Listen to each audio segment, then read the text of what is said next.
somebody wants to kidnap me, all they need to do is just buy me food. No, don't say those kind of things on camera. Maybe someone will try that.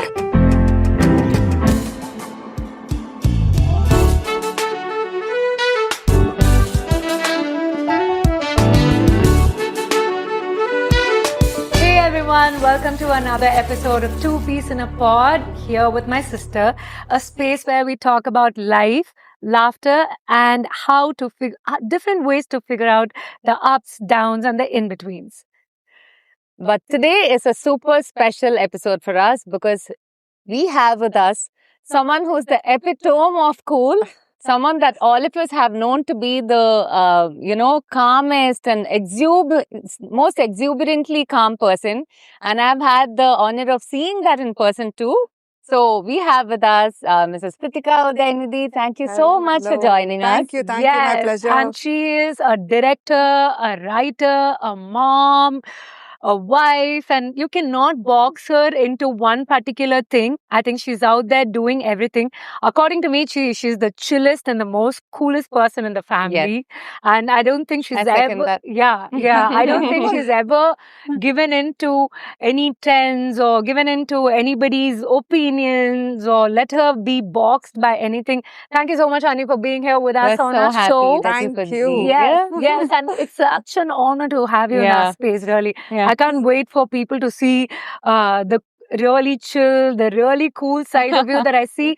I think from day one, you've been that same person. After 15 years now, I've been in this family. Yeah. I've seen you and you've been this Captain Cool from day one. How do you even do it? Yeah.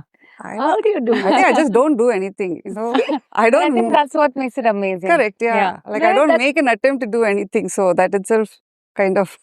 Right? I can just kind of blade in. do my thing. It's not so easy to do that also, Lani. There is always like so much expectation of especially when it's a daughter-in-law. I feel like when you come I think you are an inspiration. Like, I've told that to you before. Like, it's like, I tell myself, okay, sometimes, I'd be like, not many times, I'm not going to lie, but then there are times that when I'd be like, okay, how does she do it? Like, she just doesn't it's easy to say, okay, you know what, I'm just going to like be who I am. But people always try to like box you or tell you, like, this is how you're supposed to be. But I don't think you've ever given in to that. I think the problem starts if you start trying to fulfill other people's expectation, right? Yeah. What you're saying. So Yeah. I never tried it from the beginning. Right. I have my own expectations that I like to fulfill and be happy about. If I start doing that with everyone else, then like you say, I'm going to be problematic. Yeah. But I think that's what is really amusing, right? And so admirable also, because it could have been so easy for you to just walk this comfortable path that's already been paved, or just say, hey, you know what? Yeah, I'm going to take it easy. But you chiseled out a path for yourself. You created this path that you wanted to walk all by yourself, and you said, okay, you made it clear without actually being loud about it, saying, hey, you know what? I'm going to live my life and I'm going to live it on my terms, and this is how I'm going to do it. Yeah. So how did that happen for you? I think maybe even your upbringing matters. So when I got married and came here, I think I'm leading the life that I was leading even before that. Like from the time I've been like really young, like super young. My dad will get me BSA champ. Like I'm talking about like 5th standard, 6th standard. I was out on the streets, fending for myself. I was playing. It was definitely much safer then. But then you also develop this street smart skills. Which I think I've been having it for a very long time. So I think I was just doing everything like anyone else would do. So coming into this family, since I am assuming maybe I was already street smart, and then I've always been doing what I want to do. No one stopped me. My parents never stopped me from doing anything. My parents never brought me up saying, you're a girl, you can't do something. That was never a conversation in my house. Like I was equally given that same importance or freedom that my brother was given,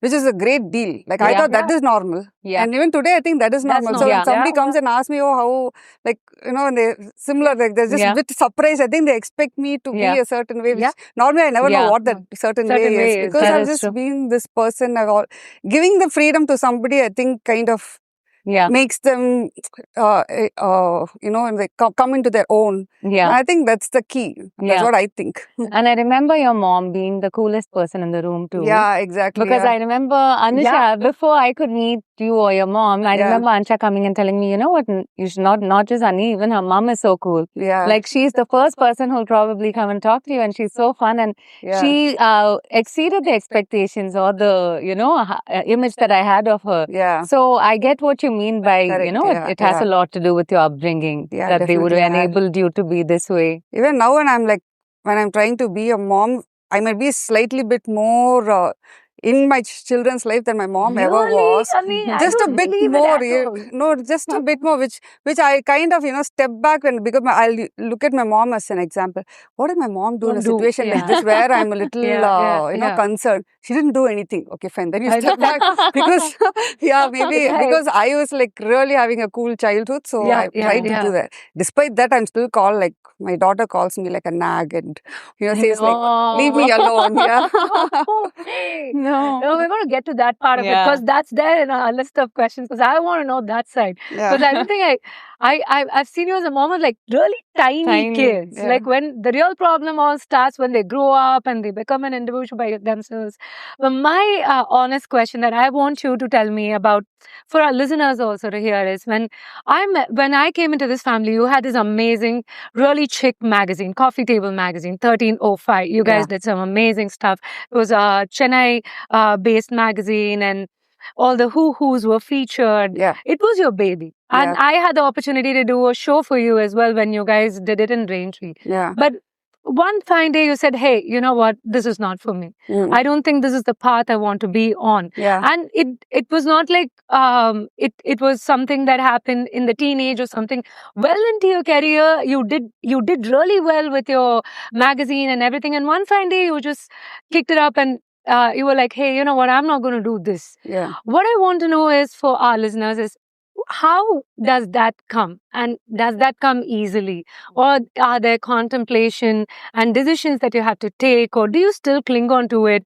And one fine day you just wake up and you just say, this is not going to serve my purpose. How did that happen? I tell you, I don't think there is so much to it. I'll tell you the actual truth is running a magazine was really tough. And I can't run a business for nuts. That's the truth. They didn't expect that. Yeah. They didn't expect that at all. Oh, no, I'm the worst business person possible. So when I'm just doing the creative part of it, I'm having like a great time. Because I don't have to think about numbers and, making money and everything. So on the other hand, running the magazine was tough. So because you have to have some marketing skills, you have to go talk and everything, and that's something that didn't come to me. So I was, although the magazine really had a good name because of the content and everything. So actually after marriage, my dad, the day I got married, the only thing he told me is, don't think you can go sit at home and, just chill. Like, do something with your life. That's the only advice he gave me. So after marriage itself, I went and joined an ad agency as a intern. Wow. That's something we didn't know. Yeah. So I did it like for a few months in Mount Road. And then after that, my friends from college, we decided we'll do freelance. Okay. So we were like not making major money and all. Okay, but then it was so much. Engaged, I think that's where even my journey into writing I kind of tripped and fell into it. I would say I didn't know I had any talent in writing and everything. So everything was always been like self-discovery for me. I never really tried to go and fit in or went chasing. Something just happened. Very spontaneous or very intuitional, I would say.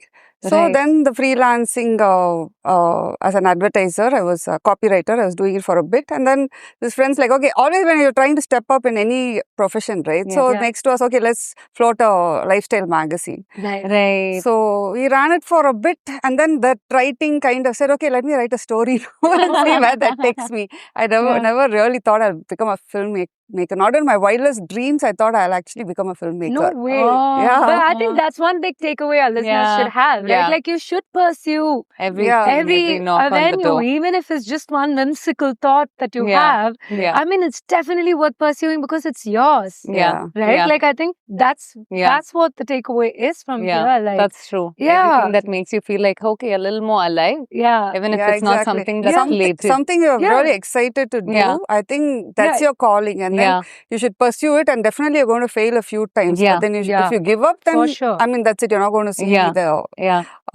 light in that. But then you just keep pursuing. That's nice. But then on a very lighter note, so ever since day one, I've always seen Kiruthiga with a black color Kipling bag. It's a core memory for me because I remember so well we all were in a family get together, all us cousins alone, and everyone was talking about this one LV bag and that and this. And then she comes and she's like, what are you guys all talking about? And then I was like, no, there's this LV bag. Apparently it's just 2.5 lakhs. But what are you saying? Are you nuts? You're going to spend 2.5 lakhs on a bag? Like that's just no way. No way. And I was like, why, Annie, are you not interested in all those kind of stuff?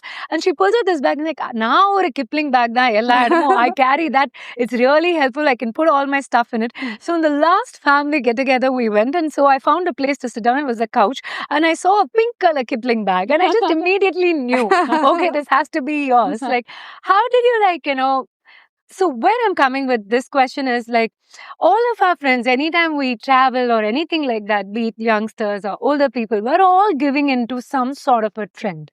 Always. Oh, do you know there's this limited edition bag, but they're just doing it for like 90 grand, but you need to have it. I'm not one of those people who need to have to have, but I do give into my luxury too. I like fashion. So there are these statement stuff which I've bought, but I don't remember the last time I went and splurged on it like that, maybe 3-4 years ago, but I love it. But I've never once seen you how did you manage that? I'm sure you're surrounded by women who like their luxury brands, who like their stuff, but then to stay that way, did it take I know you've been this person, but not even once have you ever wanted to splurge into it and give in? No, see, again, it's not something that I try not to do or that I try to do it. So Kipling, I have my Kipling bag. I'll tell you how comfortable it is. You have to do a cameo. It's become like my thing. Without it, I feel very naked. So, I have so many zips here, and here, and my medicine and my money and my this thing. I have not seen this luxury in any other bag. That's true. I'll just be walking, I'll just put my hand inside, I'll know exactly what to take, and I don't have to search, and I don't have to get my hand stuck in everything. So I don't know, it's just the most practical. You don't need to worry about getting a chair for the bag. Exactly. I can just prop it on. I can wash it as many times, and it's everlasting. I have some 10 Kipling bags over 10 years. So I don't. So maybe I'm saying it's not okay, I'm not going to use brand. I don't have those notions or trying to prove a point or make a statement not using luxury.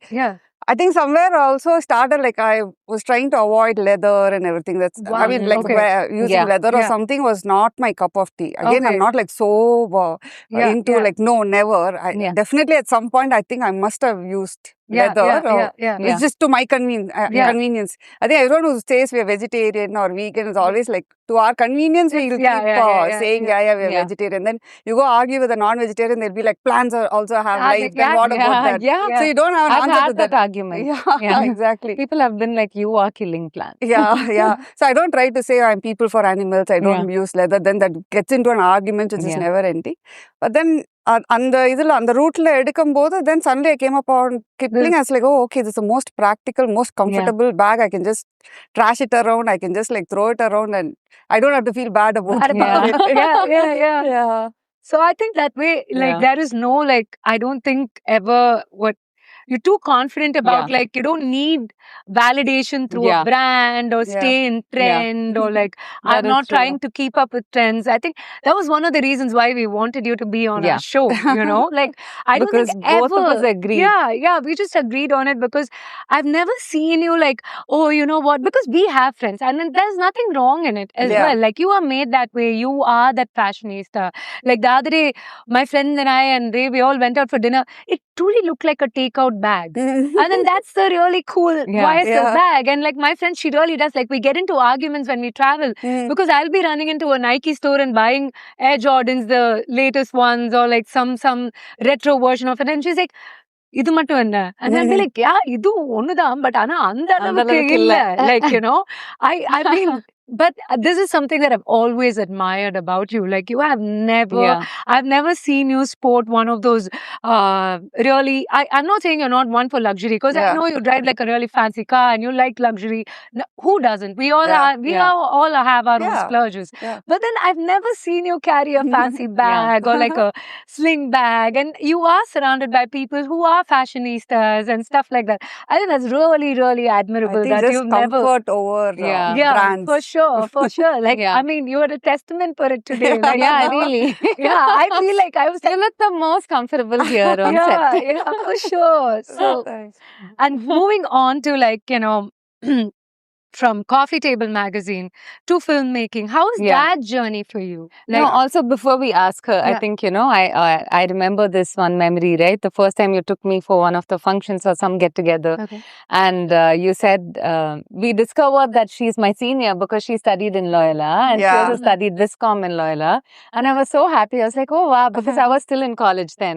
And at that time you were asking me, okay, so what do you want to do? And maybe you should just explore different avenues, and then you'll figure out what you are really interested in, but just try out everything. I remember that's what you said. So from then, so certain things I don't remember everything. I sometimes think I have dementia, but certain things really we all stick do. with Don't me. worry, you're not alone. Thank you. I feel better now. So certain things stick with you, and that was something that stuck with me. And then from then, when I saw Vanakkam Chennai, I was so happy. Because I know, okay, so this is a girl who studied in Viscom, Loyola, and now she's made a film. So hey, it's possible. So that journey of being a director, a female director. I know this question has been asked so many times, and people probably are tired of it. But me as a woman, I am not tired of it, because I still feel like when I look at just the phrase of hey, female director, I know sometimes I want to say it's just director. Why do you have to say female director? But it is female director. In reality of it, things are different for a woman as in any field, but especially being a director. So how did that journey happen? How, I know you said, you know, you just chanced upon it, but at some pivotal point you would have realized, okay, hey, this is my thing. So how did that happen for you? When Inba was born and I was just sitting at home, jobless, is when I started writing. Like, because maybe, like I said, the magazine, I was running the magazine, no, after Inba, but that 1 year sabbatical that I took from everything else, I started writing stories. I wrote some bizarre story about going into the forest and, you know, meeting Veerappan and all of that. And, you know, just writing those scenes, I realized like I was just get lost. Like, you know, I could just do this like for hours and hours together. It was not work and everything. But then it was just a hobby. And then slowly the hobby started becoming very persistent, and then it started becoming a bit restless. And then I still didn't know what to do with it, because at that point, like you said, there are no female directors. I don't have any experience working in any set. So I never had this idea to become a filmmaker at all at that point. So it was also a bit too late in my life. It's not like when I did Viscom, I was even thinking to make a film. So everything put together, I really didn't question it so much. I just kind of kept going, whatever, like something was just driving me to go towards this path of writing and everything. Then I started meeting directors, and then I started, it just took over me. I can say that truly, that something just took over me to make a film. I was just like, I had to somehow do it. I don't know how, I'm just going to do it. So I think Vanakkam Chennai, that was like for 2 years. I worked on it, and I think by then my second child was born. And again, I think every time after pregnancy, post-pregnancy, I'm having like some burst of ambition and passion and energy. For sure, now that I'm telling you, I'm actually thinking both times this happened to me. Or maybe this thing, I'm like, oh my God, I'm going to just get stuck as a mom here forever. I'm like, that's a trap, I have to get out. So something just drove me out of the house to get that done. But then after that, it was just persistence, like, you know, perseverance and persistence, and like... Of like wanting to do something. And then by the time I got to making Vanakkam Chennai, I had met so many people, and even like Red Giant was my first producer, so definitely I had that little footing for my first film. I mean, I would say like I'm lucky. Not everyone, like a female director, they're struggling that much more because they don't get that opportunity so easily nowadays. Maybe today I think it's slightly better than even 10, 12 years back when I started out. So I think that at least kind of I could showcase, like I made a film which was reasonably entertaining or whatever. It was accepted by the audience and stuff.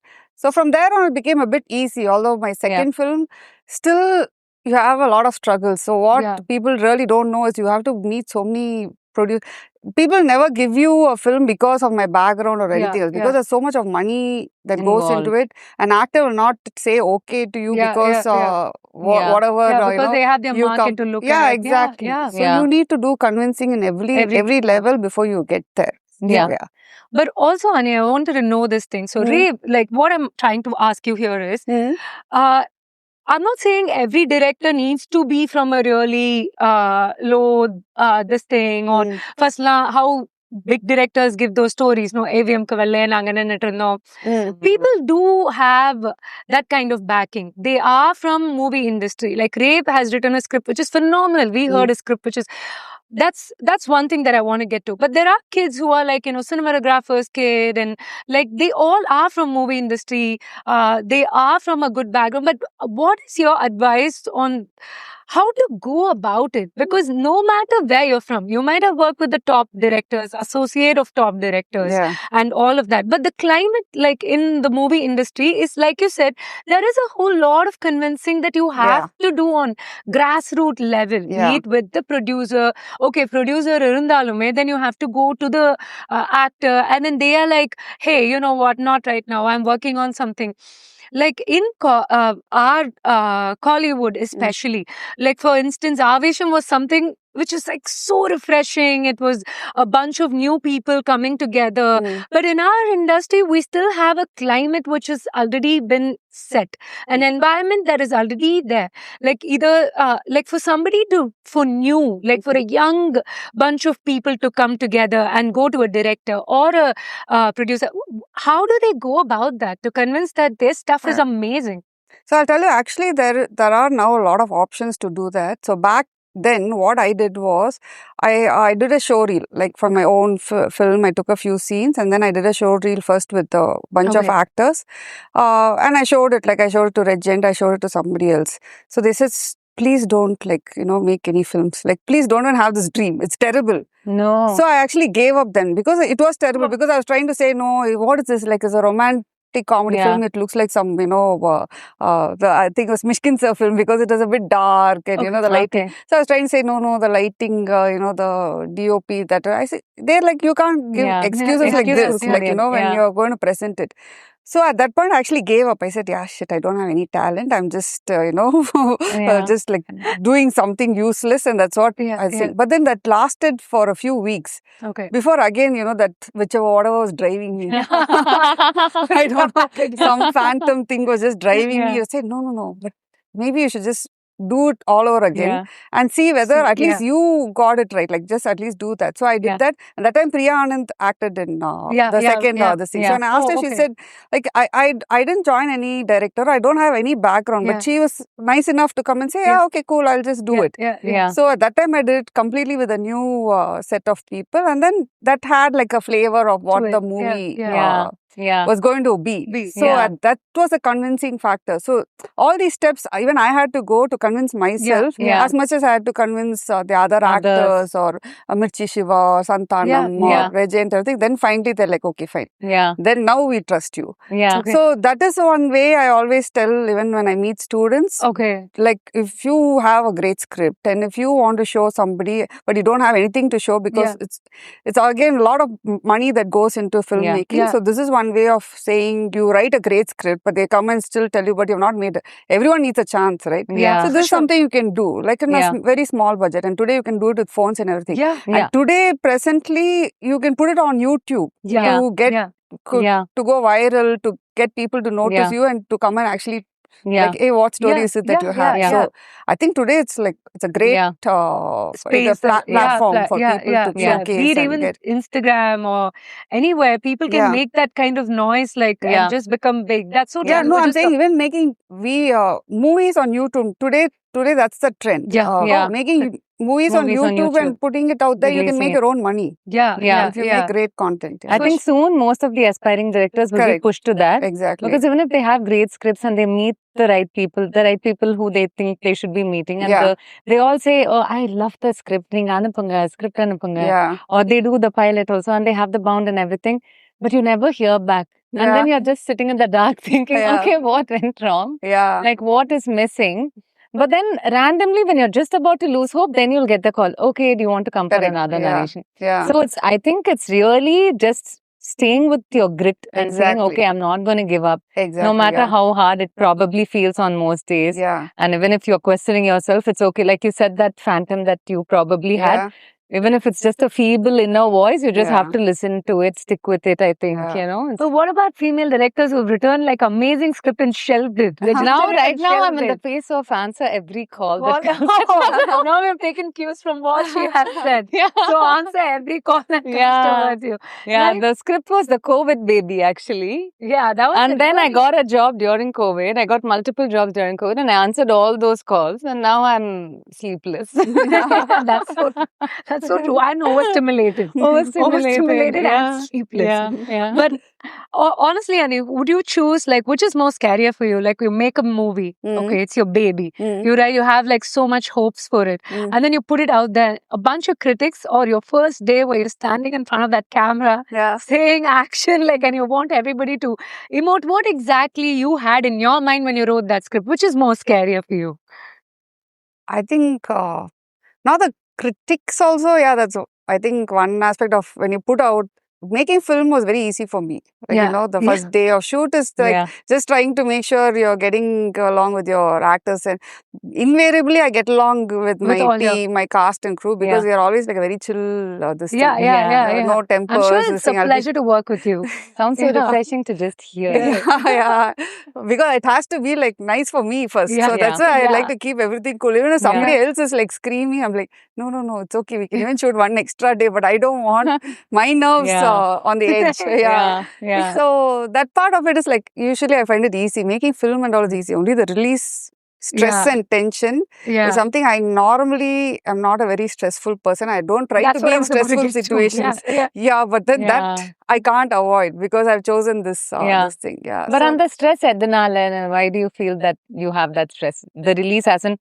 Okay, is the audience going to love it under stress, or is everything coming together in time? Yeah, just the acceptance, You're going to put that out there, whether it's going to be thrashed or whether, and I've had one experience with one film of mine, so, and that can really, again, get you, break your confidence and again, already totally shatter you. And then again, slowly you have to start building and, coming, like I said, either you give up, sometimes you feel like giving up and going, but I'm the person who will suddenly this self-assembly robo Mari, I'll put myself together and then I'll again be okay, what to do next is something. And then actually I would really say those will be your learning curve. Even though at that time you'll feel really... That's where the growth happens. Yeah, exactly. So in retrospect, you'll know that. But at that moment, you'll not know.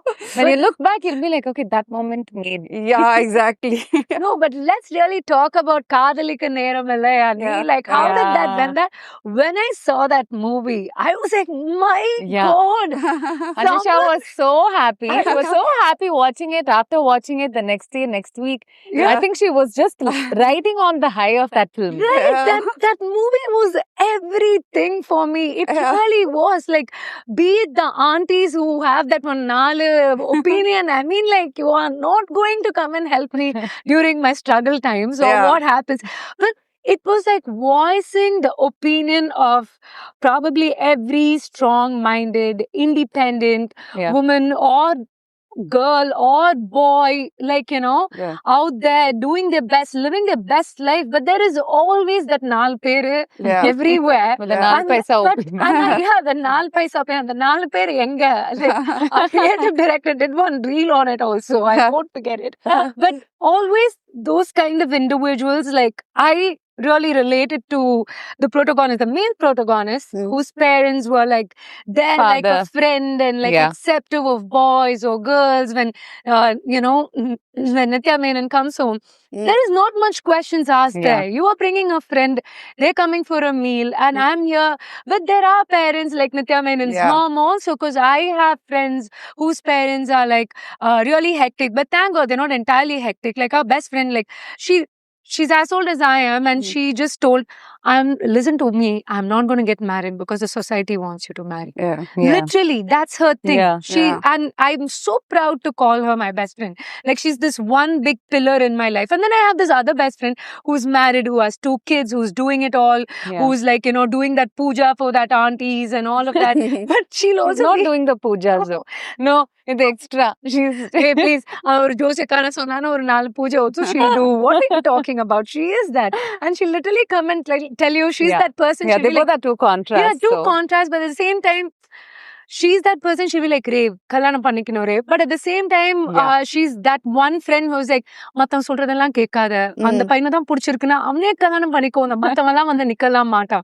So I have a good combination of 2 best friends, and my other one is obviously Ray. But then your movie, that Kadalika Niramalai, was everything. How did that movie come about? Such a feel-good film. Such an amazing. And you don't have movies like that's what we both were talking about also, when everybody is just at each other's throat and violence and something, a topic so deep, you just feel really sad, and the sadness linde velila varthuke romba naal agum padutha paathutu. So in a time, and I really like movies that are really deep also. No offense to anybody. No, every movie is a great movie. But when you see a film like Kadalika Niramalai, you really realize how much you've missed movies like that. Yeah. Because it just feels like such a breath of fresh air, and everything about it is so nice. 100%. But when I saw Kadalika Niramalai, I was like, Annie, honestly, I'm telling you, it's your masterpiece. It really is. Such a nice It really is. And I really want to know what came about for you to make that movie. Like, why? Again, when you ask me these questions now, like I said, you're thinking I'm just going, I'm just going like, going with the flow. My life is like going with the flow. So even when I'm writing the story, I didn't think where it's coming from, where. Definitely, like I say, my couple of my friends who were married and divorced, and they were like, oh God, this is like frustrating to find a man and to settle and then to have children, but they want to have children. Like, can we kind of exclude the men in our life, and how can we have children? And they were seriously contemplating it. And most unlikely friends who would actually think this. So I think that's where the idea stemmed. Like, okay, if they can actually even think that. And I'm talking about like 10 years back, they were like telling me this. So today I think it's a bit more relevant. Of course. So that's how it started. Then if you see all the characters, like when I have an aunt like that, or I know, like my parents are Lal Sir. His parents.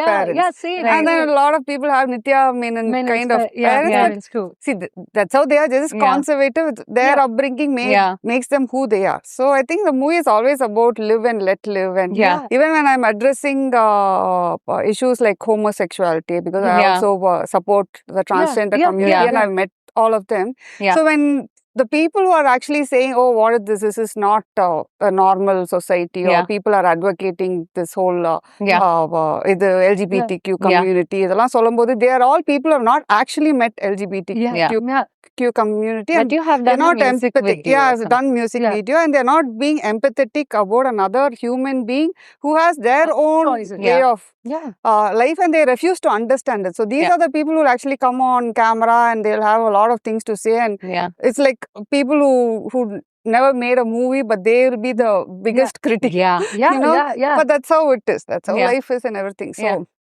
So I think I was able to address all these issues because I know all these people, and just bringing them into character was just easy for me. And I think the most beautiful part about that movie was you showed there are different kinds of people. There are different flavors. There is no way you are going to like walk into a room and be accepted. Like, and how you confidently accept who you are, love who you are, and embody that. I think that was so beautiful for me. I really love that movie. That movie just like, and I think I saw it at a phase of my life where there was too much external noise in my life also.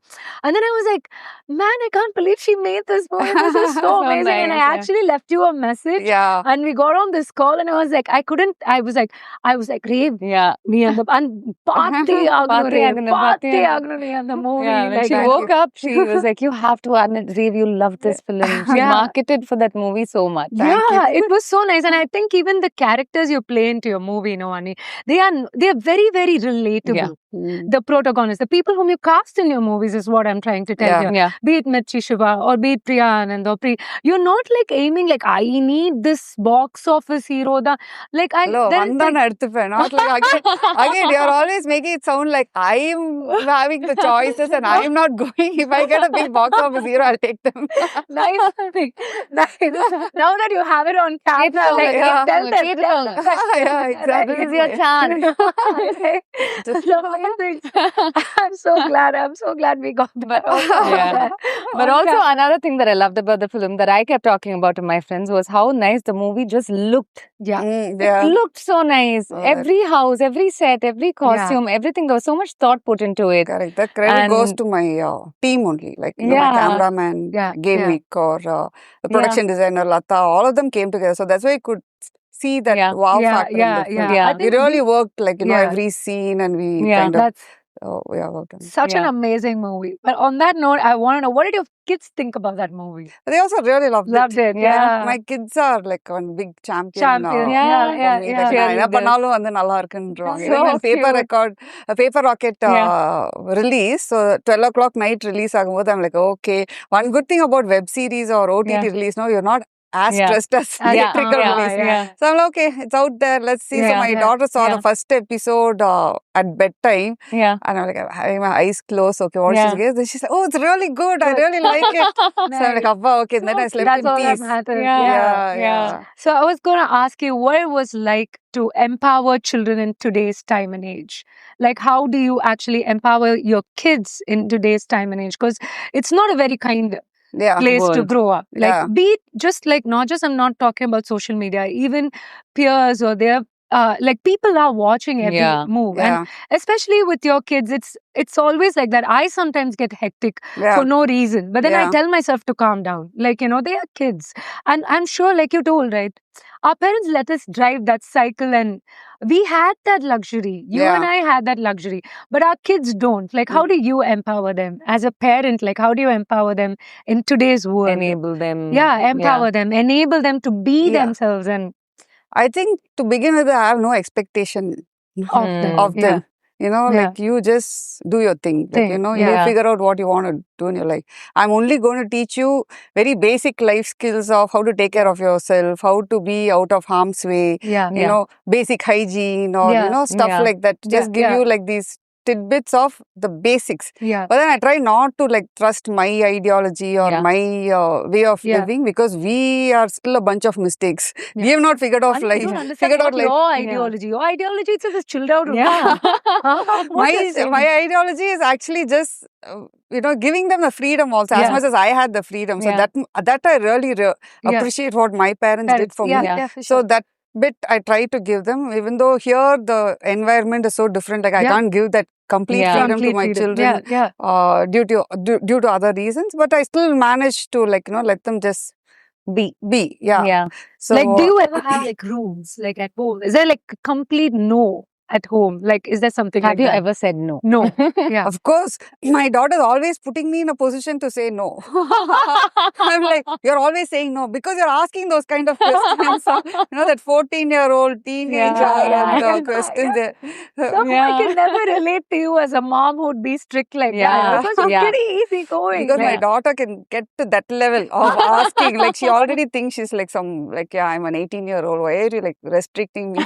You have too much freedom. What it comes. Also, I guess this is your feedback for that Kipling, Anni. Right? You can be like, now does he ever educate you on all those? Like, do you ever think, oh my God, do I have to like know all these things? Like, for sure. So she's going to be the opposite of me. Whatever you're saying, when she grows up and she's going to be here, she's going to be like fully like branded. Totally. And like, she's already in that zone of knowing all the brands and all the makeup and negative things. She's overcompensated for what I'm not. Does she ever come and like give you like styling tips and like does she ever say, "Ma, like will you just let me style you or like let me teach you?" No, I think like, she's given up on me because she mostly calls me a homeless person.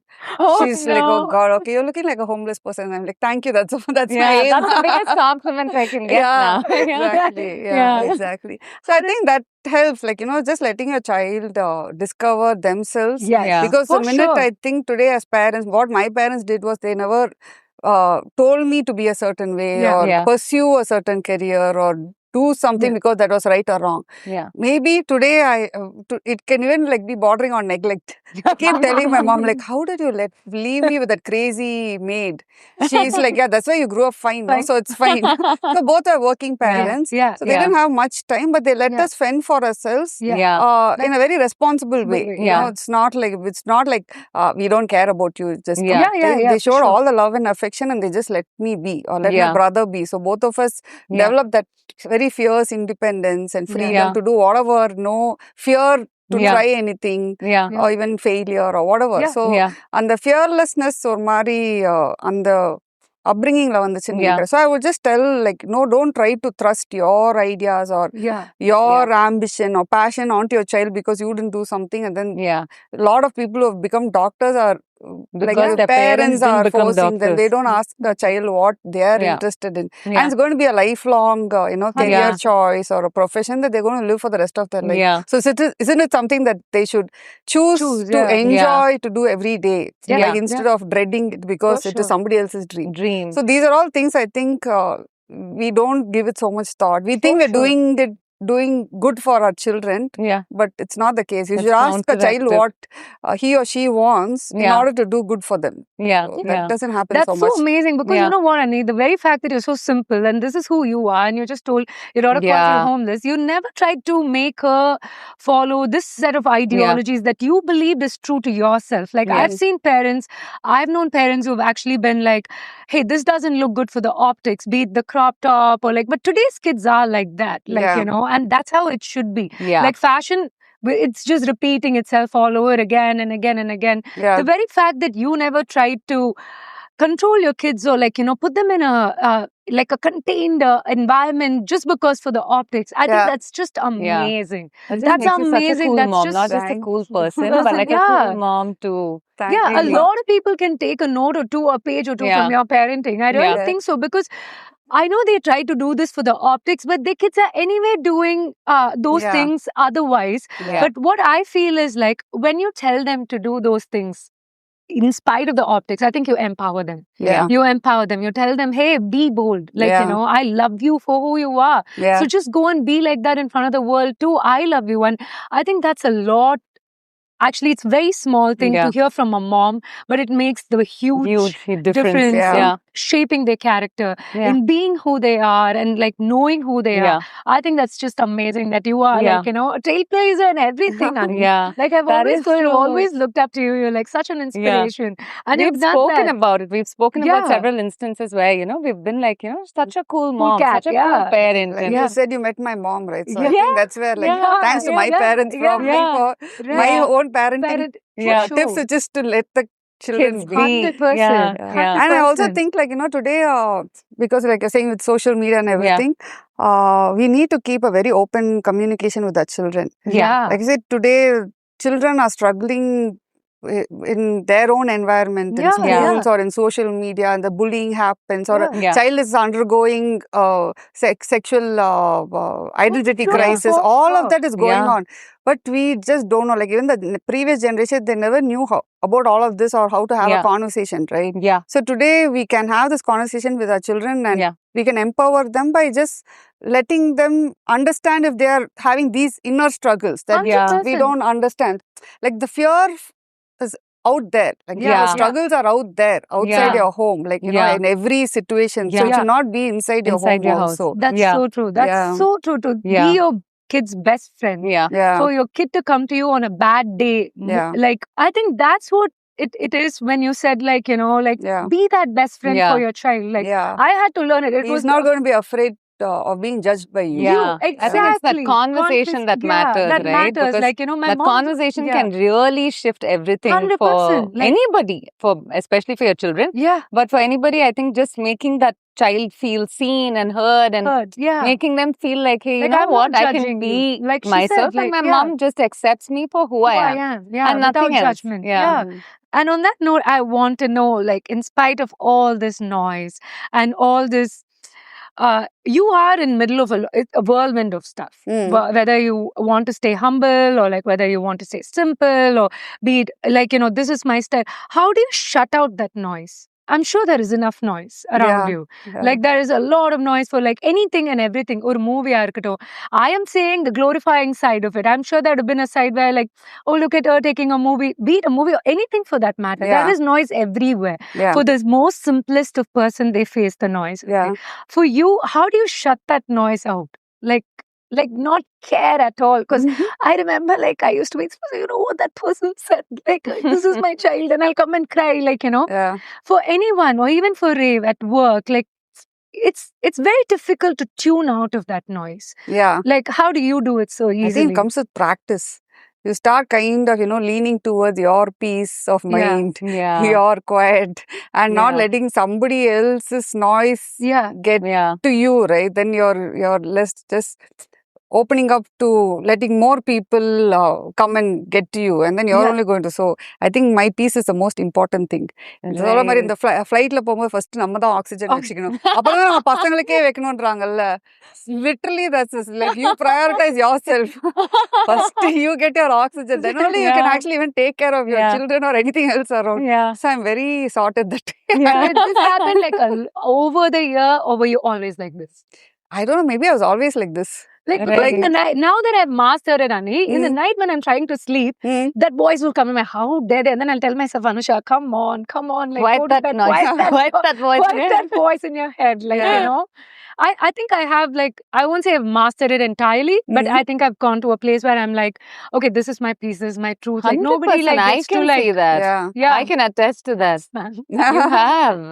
You've attained another level of zen. Yeah, like really. But then again, I was not a cool cat like you. I bothered about going that extra 10 yards to please people. And then when I figured out it is affecting my peace, like I am losing myself in this. So why am I doing that? It took me so many years, Annie. It took me so many years to master that. But even now, in the night when I'm like, but why did she say that? Like that comes in, right? Like, and then you have to tell yourself, you're better than that. You're better than that. You have your own peace. You have your own stuff going on. So does it come with like experience, or will it just like first lane there? I'm chilled out.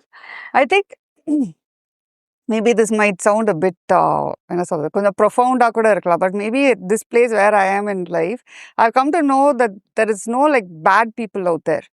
People do bad things because of their own situation or their own, whatever mentally like disturbances or childhood trauma or the way they were brought up, or all of that is just like some total of things that they are not in control of, and they're not aware of.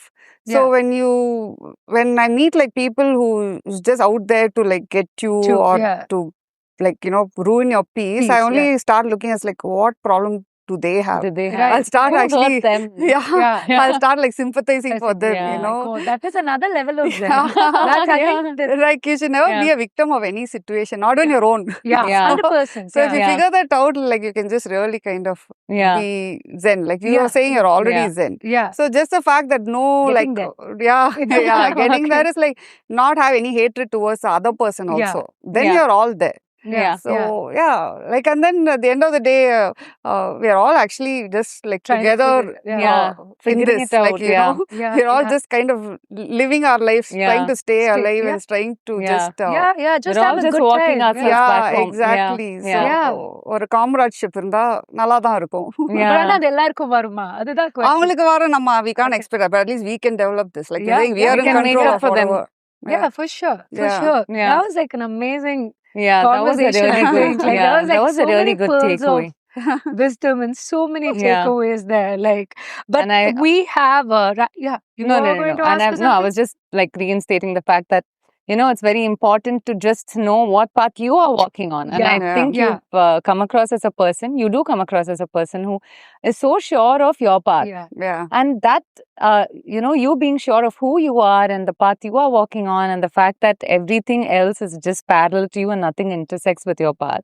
I think that is what makes it very easy for those around you also. And for not just immediately around you, but even us, the rest of us way outside also, to look at it and say, hey, you know what, this calmness looks so beautiful, and despite all the chaos, it is possible to be this calm, and the world outside can be drawing your attention or demanding your attention in every way possible. But it is in your hands to choose to give it that attention, or it is in your hands to get drawn in a certain direction. So I think that's a really good takeaway for us. First, oxygen for yourself. Prioritize yourself. It might appear selfish in the beginning, but then you're actually not. Self-care. Self-love, self-care. Surprisingly, that's how every other guest episode has been. Like, all the people who've come here, they've insisted on this. Self-care, self-love. And none of our guest episodes are out yet, like by the time this will be out. So I'm just so glad we've had the privilege and the opportunity to sit down phenomenal people like you. With, profound people with like so much to actually offer in their own calm, nice, confident way. Like to be more sure of yourself and acknowledge who you are and know yourself truthfully. I think that's amazing. Thank you for being here. But before you go, we have a bunch of rapid fire for you, okay? Oh God, I think I suck at rapid fire. One movie you wish you had directed? I had directed though. Oh, like what is already... No, I want to direct my own scripts only. Wow. Nice. Okay. Award-winning movies or award-winning movies that make you really feel something on a deeper level, or commercial hits that just make you laugh and feel light and, forget reality. What would you pick? I like any movie that can keep me like engaged and enthralled. It doesn't matter whether it's commercial. I can enjoy all kinds of movies. But it should just keep my attention for that that hour that it plays. Right. Your guilty pleasure binge watch? Pride and Prejudice is one movie that I've seen many times, and the book that I've read many times. I normally don't read. For some reason, I think that's like my favorite. Nice. I didn't know movie that. And book. Nice. If you had to say something to your younger self, what would it be? Nothing. I think I'll just pat her on the back. You're like, you're doing good. Like, because I was like just living it up then also and living it up now also. That's so nice to hear. Yeah, good. A film character you relate to the most? Any strong female characters that I see and I'm like, okay, wow. I think I also try to write those characters in my films. So anything that's strong, anything that are very, very non-relatable are these characters that they write in Indian films where all the women are like bimbos who are brainless, who don't know anything. They don't know anything but they like just jam up and come. So that's something so irritating for me to watch. Like, the male director didn't one bit of the women in their own lives. I know. Recently, that's true. I think Dora was on a binge watch of movies, like anything he just watched, because right now at one phase there was this one movie where she would just get like backlashes from her boyfriend left, right, center. I'm like, in the kadala yaar like, I'm going to beat you up for just watching this. That'll be like a male fantasy of how they want their girlfriend or the wives to be, which will be exactly what we don't want to be. So, right? Horrible. Yeah. But, okay, one Indian director, movie director who you admire right now, currently. Yeah, what is it? But takkan and mind varamatinga. But maybe I can talk about Payal Kabadia, who's actually taken the Indian film to an international platform. Like that's great. Like I think she's just I saw the film and she's also just made a film out of whim and out of like this is how I'm not going to stick to any rules anyone's going to apply. So I think I'd definitely give credit to her. Like that felt like a personal win. For sure. If your kids had to describe you in one word, both your kids, if they had to choose one word. I think both might just say like cool and chill. Mom is just chill. If you could change one thing about your life, what would it be? Really nothing. Actually. Nothing. Yeah. Nice. Because I live a life with no regrets. Right. Nice. So then that means I have nothing to change. Yeah. Good. But live-in or marriage? If you had the choice with Udhaya, live-in or marriage? Oh God. I don't think I would have ever had the choice. No, if you had the If choice. I had the choice, I won't have a live-in or marriage. Whether with Udhaya or anyone else, I think. Okay, that's a good one. That's a good one. So was there a particular line or was there something that really wooed you and made you feel like, okay, fine, let's get married? I never said that. I've Oh, you never in my life said, let's get married. I've Okay. always said, let's not get married. Okay. Because even back then, a little bit of Karlik and Neramalai was in me also. Back Right. then, like when I'm talking when I was 17 years old. Yeah, right. I didn't like really believe in this so much. I was still like very fiercely independent and I was thinking, oh, what am I going to do with my life and stuff like that. Yeah. And then this whole young love and young relationship and then this is where I am. But then I still managed to get whatever, whatever I wanted to do later. Yeah. No, so actually what really, I think this relationship of almost 30 years that we've known each other, Uday, like you said, no, like had no hang-ups or was this one very sweet, pavam person that, otherwise you look at films, you watch all these political driven films where the character of that son's character is like one very wild, bad, arrogant guy who will like chase women and who will kidnap women and go. So these were my notions. I've never met a politician's son in my life. Okay, so this is all I've seen, like film that the way that's portrayed. And then I come and meet here an exact contrast of whatever I've seen. So I'm like, no, this can't be right. Like I'm sure like something else is going to come out. Pata, it never did. So did you ever get to bully him when you were like dating and stuff like you know what? Do I look like a bully to you? I was never. No. Like not. I'll be like, all of you leave me alone. It was a bit like so easy to be dating. Like he would have probably thought, no qualms. Like these days you were like, you take me out for dinner. Where is our 6-month anniversary gift? Where is our that month? 1 month anniversary. 1 month anniversary gift. That was it. 1 month anniversary gift. There are always like things like that. I'm sure then I would have never had to deal with. Or were you like a little demanding at least when you were a girlfriend? No, I think Appe he saw like Kipling bag. This was easy maintenance. This was something he saw in me, I think. Because even today asked, what the hell did you see in me to marry me? Like both of us were poles apart. We still are. Like I really till date never understood why he was persistent on dating me or marrying me, because there was nothing like common or this thing. I think that itself just kind of opposites attract. Exactly. So, but does he ever get riled up like when you stay calm and Rome is burning? I'm sure you are like that. No. Because there's a situation. No, around him I won't stay calm because he'll make sure he'll just rile me up and he will, with him, you could see my worst side. That's when we were dating. Oh my God, you will not even believe that I can't believe it. I really can't believe that someone could actually rile you up. They has that power. He's the only one who has the power. Not even your kids. No. Maybe my daughter, because I keep telling her you're taking after your dad. Okay. Then is your son more like chilled out, like you? I don't care. My son is just like me. Just like you. I'm just there. The easiest. To handle at home. Nice. So there's a good balance. Yeah, exactly. I know that you have been a champion of so many causes over the years, be it planting the trees or be it with the corporation, be it being a voice to the transgenders, and now with the toilet, everything.